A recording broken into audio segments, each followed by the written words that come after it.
friends, welcome to my channel. I am Professor Maske sir. I welcome you.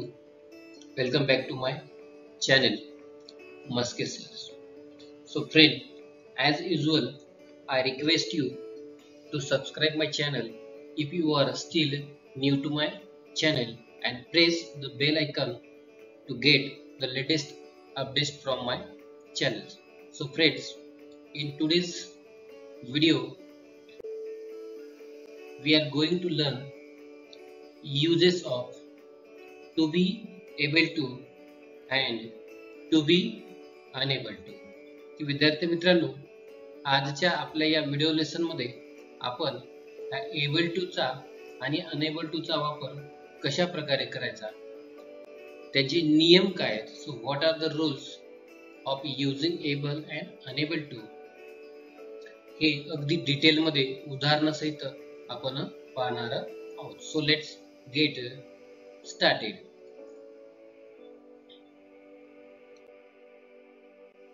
So start with the rules. याआधी आपण काय करूया, काही नियम पाहूया नेमकं की वापरण्याचे हे कसे वापरतात, यासाठी आपल्याला कोणकोणत्या गोष्टी लक्षात ठेवणं गरजेचं आहे. तो रूल नंबर फर्स्ट, कॅन हे वर्तमानकाळ रूप आहे म्हणून कॅन ऐवजी टू बी एबल टू चा वापर करताना टू बी या क्रियापदाची योग्य ती वर्तमानकाळ रूपे इज एम एल वाक्याच्या कर्त्यानुसार घ्यावीत आणि कॅनला वगळून एबल टू चा वापर करावा. हा सर्वात महत्वाचा नियम आहे विद्यार्थी मित्रांनो. हे जे कॅन या ठिकाणी तुम्हाला दिसते, हे कॅन म्हणजे वर्तमानकाळ रूप आहे आणि आपण या वाक्यामध्ये काय करतो की आपल्याला सूचना काय असते की rewrite the sentence using to be able to. मग हे टू बी एबल टू काय असते, टू बी म्हणजे या टू बी या क्रियापदाची योग्य ती रूप आहे जी आपण या ठिकाणी पाहू शकतो, is M R N.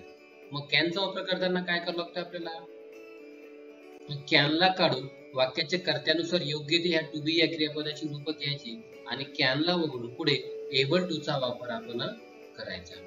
Number 2, पुढे भूतकाळ रूप आहे म्हणून पुढे ऐवजी टू बी एबल टू चा वापर करताना टू बी या क्रियापदाची योग्य ती भूतकाळ रूपे जसे की वॉज आणि वेअर वाक्याच्या कर्त्यानुसार घ्यावी आणि कुठला वगळून एबल टू चा वापर करा. म्हणजे या ठिकाणी आपण जसं कॅन ऐवजी आम्ही जर एबल टू चा वापर केला, अगदी त्याच ऐवजी कॅनचं पास्ट टेन्स भूतकाळ रूप काय ते कुड येते. मग कुड ऐवजी आपण काय करतो, कुडला आपल्याला काढून टाकावं लागते आणि टू बी या क्रियापदाची जी भूतकाळ रूपे आहेत ती कोणत्या या ठिकाणी आपण पाहू शकतो की was were able to.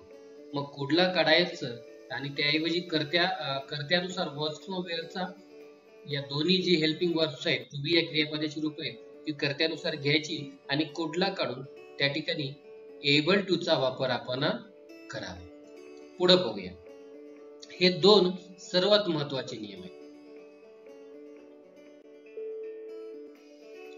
Number 3, नकारार्थी वाक्यात कॅनॉट वगळून टू बी अनेबल टू चा वापर करावा. आता जसं कॅन आणि कुड हे होकारार्थी आहेत, तसंच कॅन नॉट आणि कुड नॉट ही नकारार्थी वाक्यात. म्हणजे आपल्याला काय करावं लागते, मग अशा प्रकारच्या नकारार्थी वाक्यामध्ये या कॅन नॉटला काढायचं आणि टू बी अनेबल टू चा वापर करायचा. मग या ठिकाणी सुद्धा टू बी ची योग्य ती रूपे कर्त्यानुसार आपल्याला वापरावी लागतात. नकारार्थी वाक्यात कुड नॉट वगळून टू बी अनेबल टू चा वापर करावा. जसं कॅनॉट म्हटलं की वर्तमान काळ, तसंच कुड नॉट म्हटलं की भूतकाळ.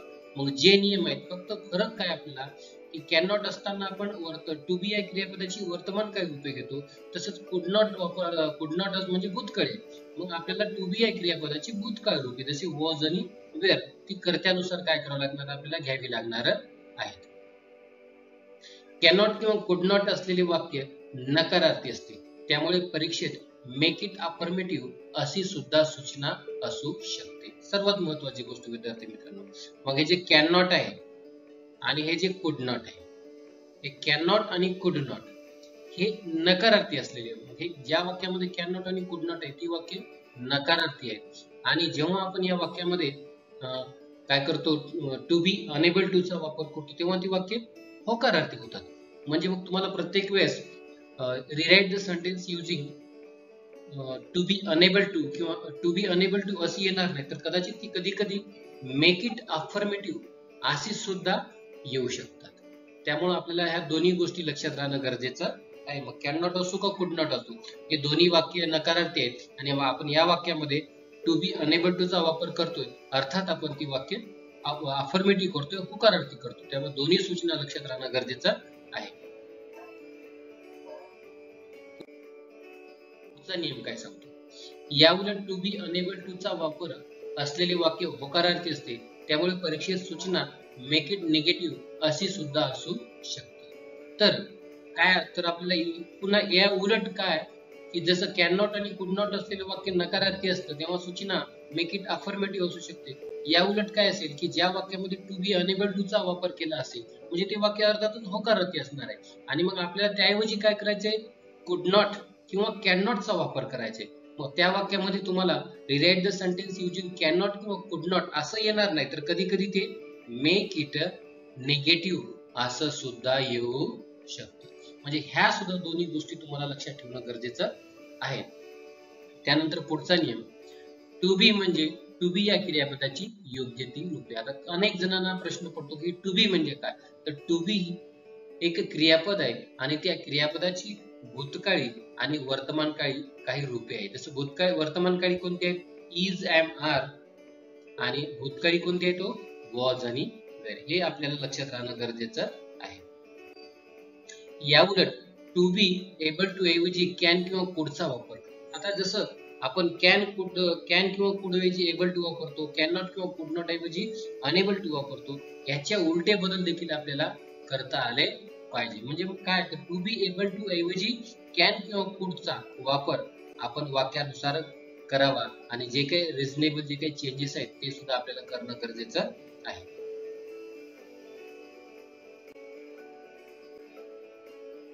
आणि टू बी अनेबल टू ऐवजी कॅन नॉट किंवा कुड नॉट चा वापर करतात. जेच अगोदर कॅन किंवा कुड ऐवजी जसं एबल टू वापरतो, तसंच आपण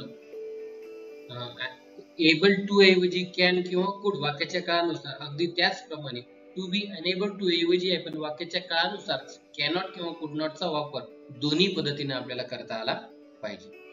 दिलेल्या सूचना लक्षात घेऊन योग्य तो बदल करणं गरजेचं आहे, वाक्याचा काळ लक्षात घेऊन. कॅनॉट म्हणजे cannot is equal to to be unable to, could not to be unable to, can not can म्हटलं की to be able to, could म्हटलं की to be able to, can not म्हटलं की मात्र टू बी अनेबल टू. अगदी त्याच पद्धतीने कुड नॉट म्हटलं की टू बी अनेबल टू. आता लक्षात घ्या, हे दोन्ही वाक्य होकारार्थी आहे.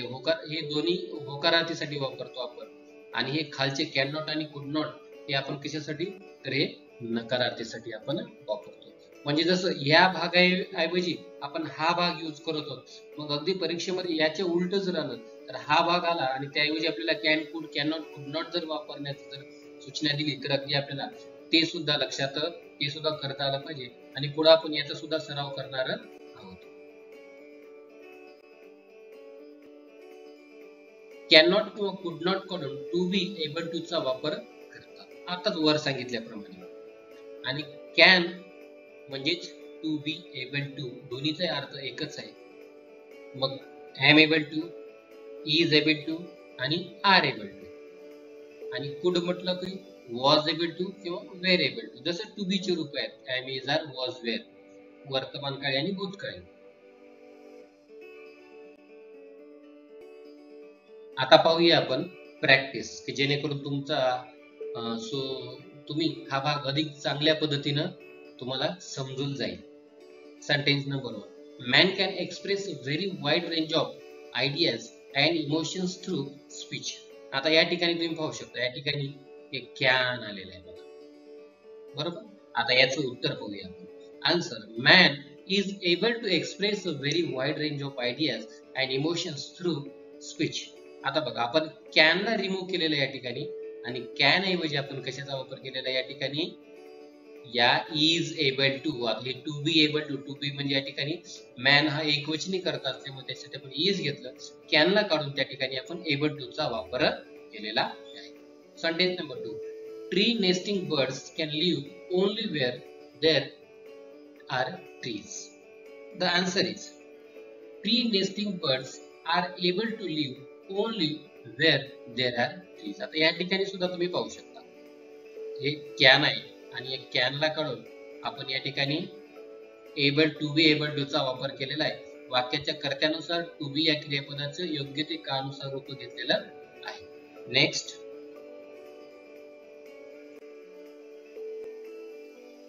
the average consumer can't differentiate between guarantees of quality.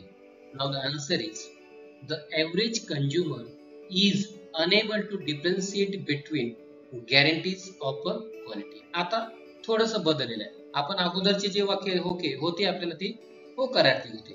मग आता वाक्य नकारार्थी या ठिकाणी कांट आलेलं आहे, म्हणजे कांट असलेलं वाक्य नकारार्थी असणार आहे विद्यार्थी मित्र.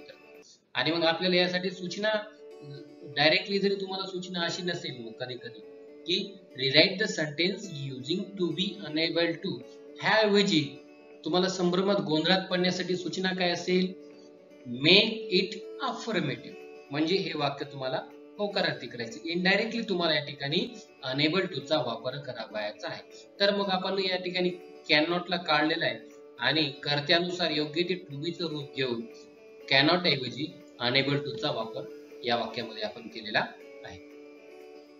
India's 900 million people could survive for several months on the annual toll taken by bandicoot rats. Now the answer of this question, India's 900 million people were able to survive for several months on the annual toll taken by bandicoot rats. आता या ठिकाणी बघा, कुड म्हटलं की आपल्या समोर एक गोष्ट आली पाहिजे, ती म्हणजे कोणती. कुड म्हटलं की भूतकाळ, आणि कुडऐवजी आपण कशाचा वापर करतो, वॉज किंवा वेअर, कर्त्यानुसार एबल टू. ही गोष्ट तुमच्या लक्षात आली पाहिजे. नेक्स्ट,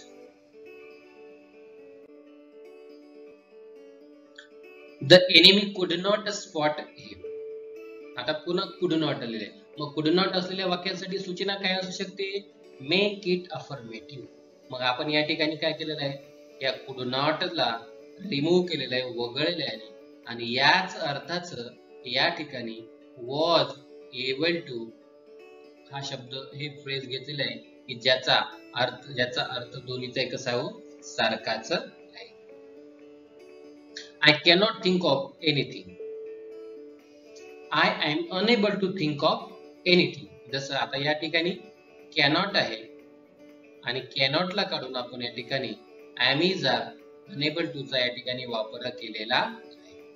तर हा लक्षात, तुमच्या ही गोष्ट तुमच्या अगदी सोप्या पद्धतीने लक्षात द्या, माझ्या मध्ये ती आली असेल. So don't forget to take the helping verb of to be's according to the subject of the sentence. मग तर तुम्हाला या ठिकाणी वाक्याच्या कर्त्यानुसार टू बी या क्रियापदाचे योग्य ते रूप घेणं मात्र या ठिकाणी गरजेचं आहे. Next, he could not lift that weight. Okay, he was unable to lift that weight. या दोन तुम्ही गोष्टीकडे लक्षात ठेवलं पाहिजे.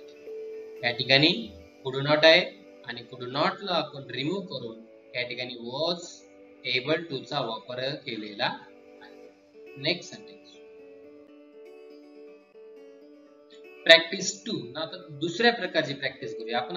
आता अगोदरच्या या सरावामध्ये काय केलं की कॅन, कुड, कॅन नॉट, कुड नॉट ऐवजी टू बी एबल टू किंवा टू बी अनेबल टू चा वापर केला. आता आपल्याला काय करायचंय, टू बी अनेबल टू ऐवजी किंवा टू बी एबल टू ऐवजी कॅन, कुड किंवा कॅन नॉट किंवा कुड नॉट यांचा वापर, म्हणजे उलटे जे बदल असतात ते दोन्ही पद्धतीने आपल्याला एकाच टॉपिक मध्ये आपण दोन्ही भाग अगदी चांगल्या पद्धतीने शिकून घेतो.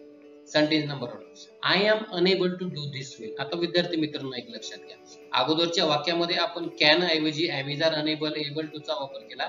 आता मात्र उलटे बदल करणार आहोत आपण या ठिकाणी. आता वरच्या दिलेल्या प्रश्नामध्ये आय एम अनेबल टू आहे, आता त्याऐवजी आपल्याला काय करायचंय, मग त्या ठिकाणी अनेबल टू आहे का एबल टू आहे, वाक्याचा काळ कोणता आहे, प्रेझेंट आहे का पास्ट आहे, त्यानुसार can not, could not, can किंवा कुड यांचा वापर करायचा. अर्थात आय एम अनेबल टू म्हणजेच unable to, I am to be चं रूप म्हणजे ते वर्तमान काळ आहे, आणि अनेबल साठी आपण काय घेतो, am is are unable to ला काढून टाकायचं आणि त्या ठिकाणी सिंपली काय करायचं, कॅन नॉट चा वापर करायचा. मग या ठिकाणी सूचना काय असू शकते आपल्याला, तर ते देखील आपल्याला लक्षात घेणं गरजेचं आहे. जर am is are unable to असलेलं वाक्य अर्थातच होकारार्थी आहे, ते अफर्मेटिव्ह आहे. त्यामुळं आपल्याला जेव्हा आपण त्या वाक्यामध्ये कॅनॉट चा किंवा कुड नॉट चा वापर करतो, म्हणजेच अर्थात we are going to make that sentence in negative. आपण त्या वाक्याला नेगेटिव्ह करतो, म्हणून सूचना आपल्याला काय असू शकते, मेक इट निगेटिव्ह. त्याच्यामुळे गोंधळात न पडता आपण आपले जे काय बदल आहे तेच बदल केले पाहिजे. He was unable to solve this problem. He could not solve this problem. या ठिकाणी तुम्ही पाहू शकता हे अनेबल टू आहे आणि वॉज वेर अनेबल टू आहे, पण त्याऐवजी काय केलेला आहे, कुड नॉट चा वापर केलेला.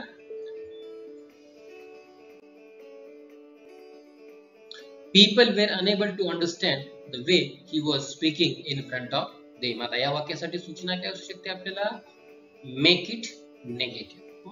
केला आपण नेगेटिव्ह कुड नॉट चा, कारण वॉज वेर म्हटलं की पास्ट टेन्स आणि पास्ट टेन्स म्हटलं की आपण काय करू, कुड नॉट घेऊ. या ठिकाणी वॉज वेर अनेबल टू ला रिमूव्ह करायचा आणि त्याऐवजी कुड नॉट चा वापर करायचा. They are able to reach on the spot. आता पुन्हा बघा, am is are able to म्हटलं की am is are able to ला सिम्पली रिमूव्ह करायचं आणि त्या ठिकाणी काय करायचं, नुसतं कॅन काय करायचं, रिप्लेस करायचं. Because meaning of these both words are totally same. Students were unable to play on this muddy ground. Were unable to आलेल्या ठिकाणी आणि were unable to म्हटलं की आपल्याला काय करावं लागणार आहे, could not चा वापर करावा लागणार आहे, जो या ठिकाणी आपण केलेला आहे. So friends, I hope you understand this topic very well. So thank you very much for watching my video. And if you are still new to my channel, please don't forget to subscribe the channel. If you like the video, share it to your friends. So thank you very much.